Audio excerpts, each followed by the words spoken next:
They hired a babysitter from an app. She looked nice. She smiled during the interview, but the kids said she only played with them from the mirror.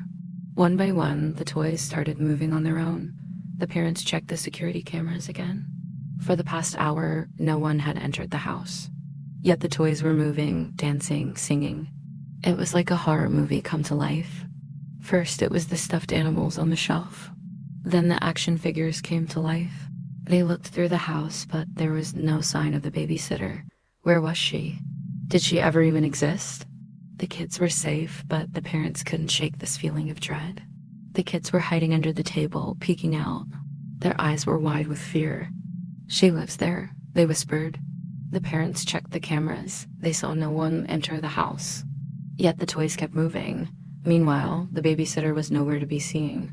The parents were desperate, but they had no choice. How do you know which one is real and which one is fake? They had no way of knowing.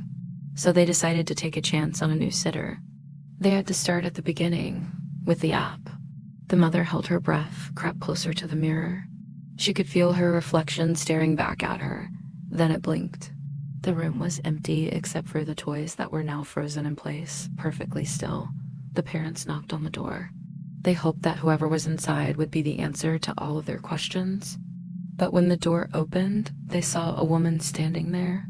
A woman who was not the babysitter. The mother screamed. The father ran to the kids' room. Every creak of the house, every sigh of wind outside made them jump.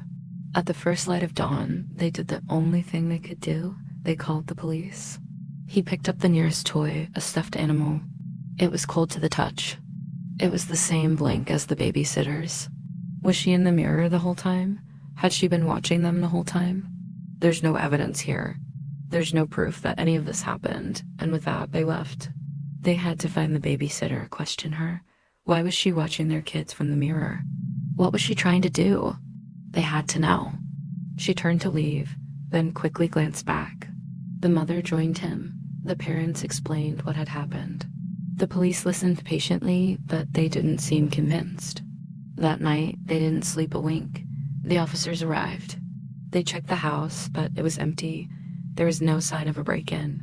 "We can't do anything about it," the officer finally said. The parents were on their own. But where do you even start when looking for a babysitter who may or may not exist, who may or may not have broken into your house? They scrolled through the profiles of local babysitters. Some were new, some had glowing reviews. Maybe, just maybe, she would know something.